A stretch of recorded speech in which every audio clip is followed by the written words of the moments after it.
Good morning. This is Garry Glaub in Mooresville, North Carolina. Today we are on lesson 46 of the Acts of the Apostles, and we're covering Acts chapter 23, verses 16 through 35. And this one's called Paul is Moved to Caesarea. This sounds incredibly stressful, but it is likely that Paul did not feel that way. From the onset of Paul's life as a Christian, the Jews had been trying to kill him. On Paul's first visit to Jerusalem, after his Damascus Road conversion, the Hellenistic Jews tried to kill Paul, and he was lowered out of a house into a basket and secreted away to Caesarea. The same Jews that chased him out of Antioch and Pisidia tried to stone Paul in Iconium. Paul was stoned in Lystra, and the Bible describes that he was stoned as to death. He was dragged outside of the city and left there for dead. Maybe he was dead. Numerous Bible scholars believe that Jesus raised Paul from the dead that day. But whether he was dead or just appeared to be dead, he arose and went back into the city of those who just had stoned him. In Corinth, the Jews attempted to arrest him, and in Ephesus, they plotted to kill Paul. That plot continued when Paul left Ephesus and heard about the plot to kill him on the boat. Instead of getting on the boat, Paul traveled by land. For us, if someone was planning to kill us, we might go into a panic. But for Paul, that is what he had faced at every turn. Let's read the first passage today. Acts chapter 23, verses 16 through 22 says this. So when Paul's sister's son heard of their ambush, he went and entered the barracks and told Paul. Then Paul called one of the centurions to him and said, "Take this young man to the commander, for he has something to tell him." So he took him and brought him to the commander and said, "Paul the prisoner called me to him and asked me to bring this young man to you. He has something to say to you." And the commander took him by the hand, went aside, and asked privately, "What is it that you have to tell me?" And he said, "The Jews have agreed to ask that you bring Paul down to the council tomorrow, as though they were going to inquire more fully about him. But do not yield to them, for more than 40 of them lie in wait for him, men who have bound themselves by an oath that they will neither eat nor drink till they have killed him. And now they are ready, waiting for the promise from you." So the commander let the young man depart and commanded him, "Tell no one that you have revealed these things to me." It is interesting that Paul's nephew heard about this plot, and that demonstrates that the 40 or so men who had made this plot were not doing this secretively. In fact, they likely wanted everyone to know how godly they were, fasting and willing to jeopardize their own lives and the lives of their families to murder a man whom they saw as an enemy of God. If they had listened to Paul's testimony, they might have considered that if the Son of God spoke directly to Paul and instructed Paul concerning a calling on his life, maybe they were trying to kill the wrong man. Before his conversion to follow Christ, Paul had been rising in the Jewish ranks as a Pharisee. Once again, as he was educated under the Jewish rabbi Gamaliel, Paul knew much more about Jewish law than the group of wannabe murderers knew collectively. As stated before, as these brilliant men had taken a vow to not eat nor drink until they had killed Paul, they were either going to be vow breakers or dead in less than a week. Man cannot live by bread alone, but by every word that proceeds from the mouth of God. They might be able to do without food for a longer period, but without water, and especially without living water, they would be dead about the time that Paul arrived in Caesarea. It is more likely that they broke their vows. The Roman commander reminded Paul's nephew not to tell a soul that they had spoken, as he wanted to make sure the Jews that had taken this murderous vow and the Jewish leaders who knew about it would show up to question Paul again. Business as usual. Let's read the next passage. Acts chapter 23, verses 23 through 35 says this. And he called for 2 centurions, saying, Prepare 200 soldiers, 70 horsemen, and 200 spearmen to go to Caesarea at the 3rd hour of the night, and provide mounts to set Paul on, and bring him safely to Felix the governor. He wrote a letter in the following manner. Claudius Lysius, to the most excellent governor Felix, greetings. This man was seized by the Jews, and was about to be killed by them. Coming with the troops, I rescued him, having learned that he was a Roman. And when I wanted to know the reason they accused him, I brought him before their council. I found out that he was accused concerning questions of their law, but had nothing charged against him deserving of death or chains. And when it was told me that the Jews lay in wait for the man, I sent him immediately to you, and also commanded his accusers to state before you the charges against him. Farewell.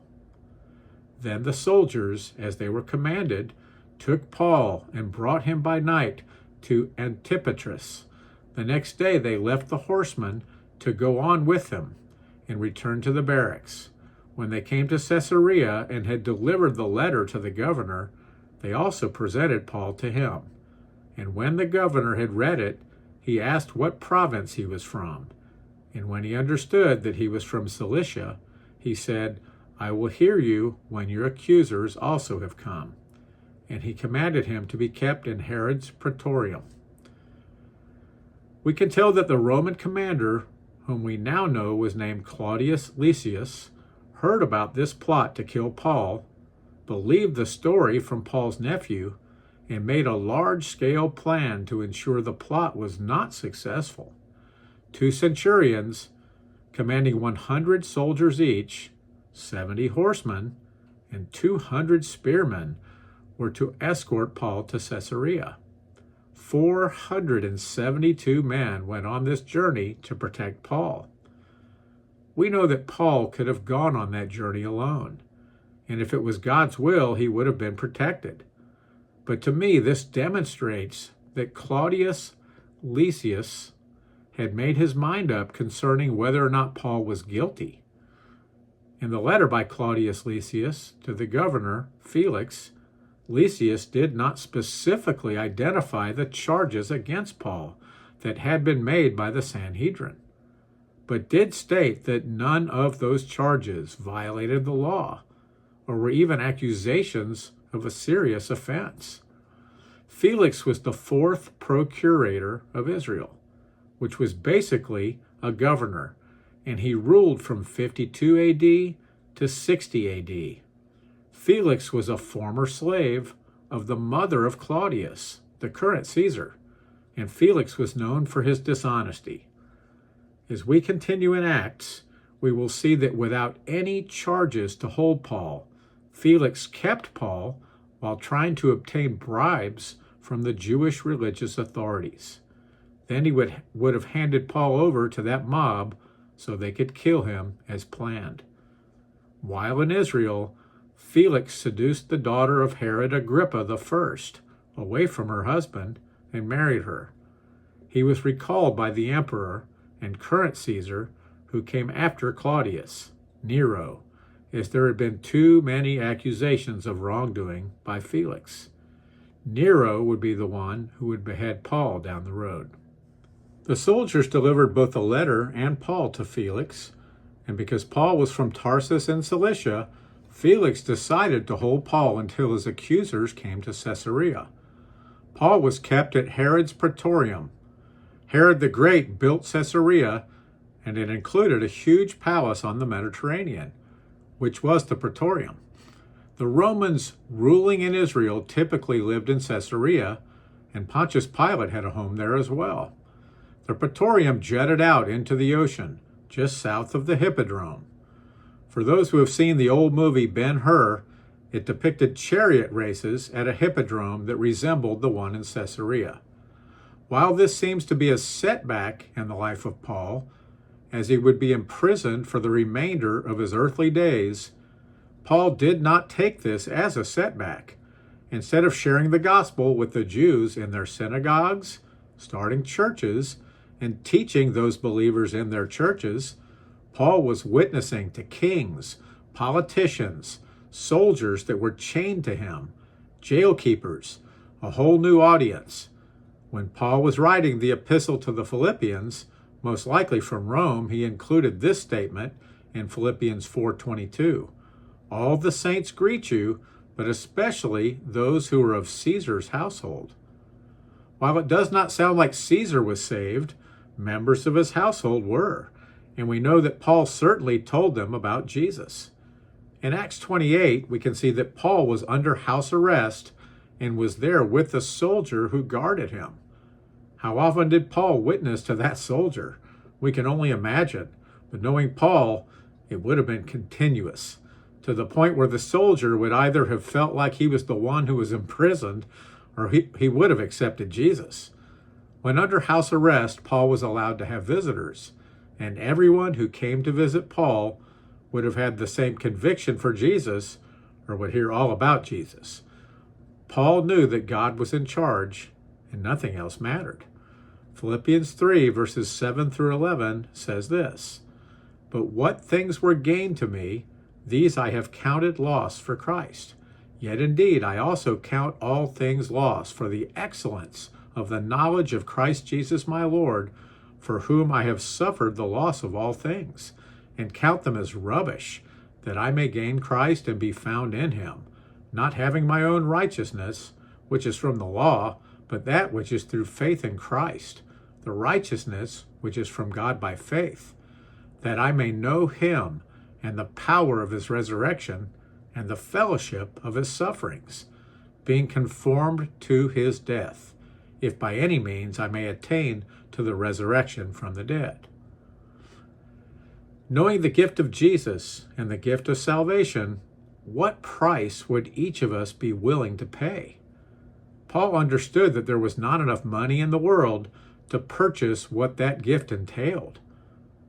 Jesus was worth everything, everything we have, everything we do, any amount of difficulty or pain.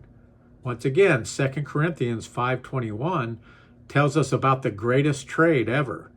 Because of what Jesus did for us, paying for our sin with his death, God the Father looks at us and judges us for the sinless life that Jesus lived. But here's another trade that involves our lives. Because of what Jesus has given us, we should be willing to give our lives to him, to do with what he wants, for his goals, for his purposes.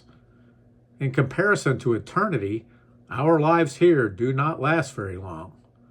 What we are doing now, letting God rule in our lives and doing his will, is demonstrative of storing up our treasures for heaven, rather than focusing on the cares of this world and the currency of this world. Paul understood that nothing in this world mattered a bit in comparison to Jesus. This is Garry Glaub in Mooresville, North Carolina. Have a blessed day.